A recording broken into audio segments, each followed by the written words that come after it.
संसद के बजट सत्र के दूसरे चरण के अंतिम सप्ताह की आज से शुरुआत। राज्यसभा में त्रिभुवन सहकारी विश्वविद्यालय विधेयक 2025 और विमान वस्तुओं में हितों का संरक्षण विधेयक 2025 पर होगी चर्चा। लोकसभा में तटीय नौवहन विधेयक 2024 और गोवा राज्य के विधानसभा निर्वाचन क्षेत्र में अनुसूचित जनजातियों के प्रतिनिधित्व का पुनर्समायोजन विधेयक 2024 पर होगा विचार। 5 दिनों के भारत दौरे पर पहुंचे चिली के राष्ट्रपति गैब्रियल बोरिक फोंट। नई दिल्ली में आज प्रधानमंत्री नरेंद्र मोदी के साथ व्यापारिक समझौते और द्विपक्षीय संबंधों को मजबूत करने पर होगी चर्चा। प्रधानमंत्री मोदी द्वारा सम्मान में दोपहर का भोजन होगा आयोजित। राष्ट्रपति द्रौपदी मुर्मू से शाम को होगी मुलाकात। चिली के राष्ट्रपति का आगरा, मुंबई और कर्नाटक भी जाने का कार्यक्रम।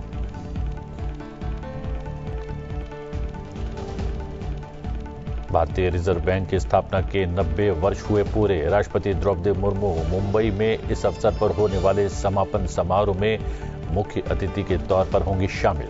केंद्रीय संचार मंत्री ज्योतिरादित्य सिंधिया, महाराष्ट्र के मुख्यमंत्री देवेंद्र फडणवीस और आरबीआई गवर्नर संजय मल्होत्रा भी कार्यक्रम में होंगे शामिल।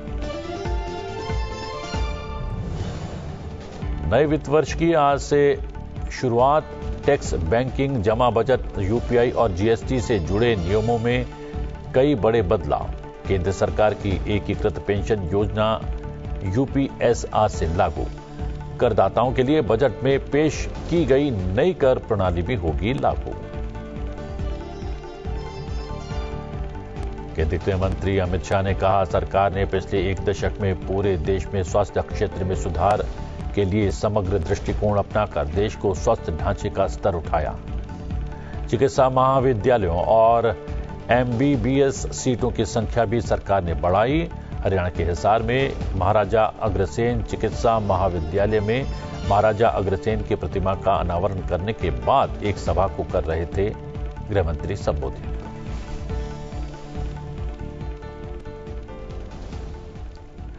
संसद के बजट सत्र के दूसरे चरण का आखिरी सप्ताह है। आइए जानते हैं संसद के दोनों सदनों में आज सूचीबद्ध विधायी कार्यों के बारे में। सबसे पहले चर्चा लोकसभा के तय एजेंडे की। लोकसभा में अलग अलग कार्यों के संबंध में 3 मंत्री अपने वक्तव्य रखेंगे। कृषि एवं किसान कल्याण मंत्री शिवराज सिंह चौहान कृषि अनुसंधान और शिक्षा विभाग, कृषि और किसान कल्याण मंत्रालय से संबंधित अनुदानों की मांगों 2024-25 के बारे में वक्तव्य देंगे। कृषि एवं किसान कल्याण मंत्रालय में राज्य मंत्री रामनाथ ठाकुर पीएम किसान योजना के अंतर्गत भारत की आकस्मिक निधि से निधियों का आहरण के बारे में एक वक्तव्य देंगे। इस्पात मंत्रालय में राज्य मंत्री भूपति राजू श्रीनिवास वर्मा इस्पात मंत्रालय से संबंधित अनुदान मांगों 2024-25 के बारे में एक वक्तव्य देंगे। बिल्स की बात करें तो आज 2 बिल लोकसभा में विचार तथा पारित किए जाने के लिए सूचीबद्ध हैं। पतन पोत, परिवहन और जलमार्ग मंत्री सर्बानंद सोनोवाल आज लोकसभा में तटीय पोत परिवहन विधेयक 2024 पर विचार तथा पारित किए जाने का प्रस्ताव करेंगे। विधि एवं न्याय मंत्रालय के राज्य मंत्री स्वतंत्र प्रभार अर्जुन राम मेघवाल गोवा राज्य सभा निर्वाचन क्षेत्र अनुसूचित जनजाति प्रतिनिधित्व का पुनः समायोजन विधेयक 2024 पर आगे विचार तथा पारित किए जाने का प्रस्ताव करेंगे। राज्यसभा में इस्पात मंत्रालय में राज्य मंत्री भूपति राजू श्रीनिवास वर्मा इस्पात मंत्रालय से संबंधित अनुदान मांगों 2024-25 के बारे में एक वक्तव्य देंगे। उच्च सदन में भी 2 बिल विचार तथा पारित किए जाने के लिए लिस्टेड हैं। नागर विमानन मंत्री किंजरापू राम मोहन नायडू वायुयान वस्तुओं में हित संरक्षण विधेयक 2025 पर आगे विचार और पारित किए जाने के लिए प्रस्तावित करेंगे।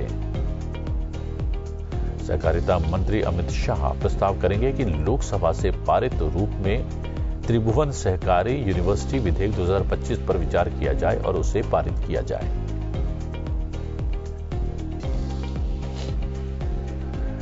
प्रधानमंत्री नरेंद्र मोदी ने परमाणु ऊर्जा के माध्यम से सतत ऊर्जा के प्रति भारत की प्रतिबद्धता दोहराई है। उन्होंने एक लेख साझा करते हुए ये बात कही। प्रधानमंत्री नरेंद्र मोदी ने ऊर्जा के क्षेत्र में सततता और आत्मनिर्भरता की दिशा में भारत की यात्रा में परमाणु ऊर्जा की महत्वपूर्ण भूमिका पर केंद्रीय मंत्री डॉक्टर जितेंद्र सिंह की व्यवहारिक टिप्पणियों की सराहना की है। केंद्रीय मंत्री डॉक्टर जितेंद्र सिंह ने इस लेख में विस्तार से बताया कि कैसे परमाणु ऊर्जा भारत के टिकाऊ और आत्मनिर्भर ऊर्जा भविष्य की खोज में एक महत्वपूर्ण स्तंभ के रूप में उभरी है। केंद्रीय मंत्री डॉक्टर जितेंद्र सिंह ने परमाणु ऊर्जा क्षेत्र को निजी कंपनियों के लिए खोलने, हाल के वर्षों में इसके उदय और इससे जुड़ी चुनौतियों का भी उल्लेख किया है।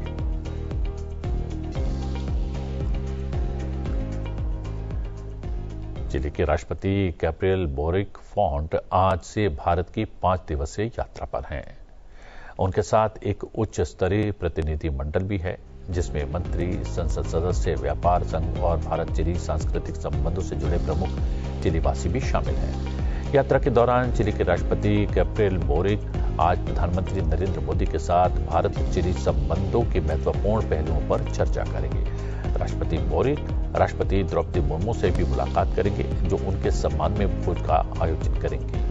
राष्ट्रपति के रूप में गैब्रियल बोरिक की ये पहली भारत यात्रा है। राष्ट्रपति बोरिक 5 अप्रैल को चिली लौटेंगे।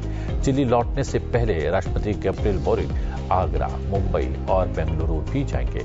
मुंबई और बेंगलुरु में वो राजनीतिक नेतृत्व, व्यापार और उद्योग प्रतिनिधियों से मुलाकात करेंगे।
इससे पहले सोमवार को नीदरलैंड के विदेश मंत्री कैस्पर विल्डकैंप 2 दिवसीय यात्रा पर भारत पहुंचे। यह भारत की उनकी पहली आधिकारिक यात्रा है। विदेश मंत्री एस जयशंकर ने नई दिल्ली में उनसे मुलाकात की और व्यापार, निवेश, नवाचार और जल तथा सेमीकंडक्टर में नई संभावनाओं सहित बढ़ते द्विपक्षीय सहयोग पर चर्चा की। विदेश मंत्री एस जयशंकर ने विल्डकैंप से मुलाकात पर प्रसन्नता व्यक्त की तथा विभिन्न क्षेत्रों में भारत और नीदरलैंड के बीच बढ़ते सहयोग की चर्चा की। उन्होंने एक्स पर लिखा, आज शाम नीदरलैंड के विदेश मंत्री कैस्पर विल्डकैंप एट मिनिस्टर बीजेड से मिलकर प्रसन्नता हुई। व्यापार, निवेश, नवाचार, जल, कृषि, स्वास्थ्य, सुरक्षा और लोगों के बीच संबंधों सहित हमारे बढ़ते द्विपक्षीय सहयोग पर चर्चा की।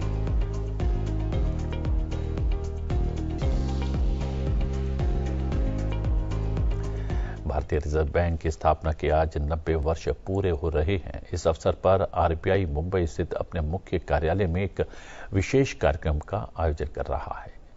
आरबीआई आज अपनी स्थापना के 90 वर्ष पूरे होने का उत्सव मना रहा है।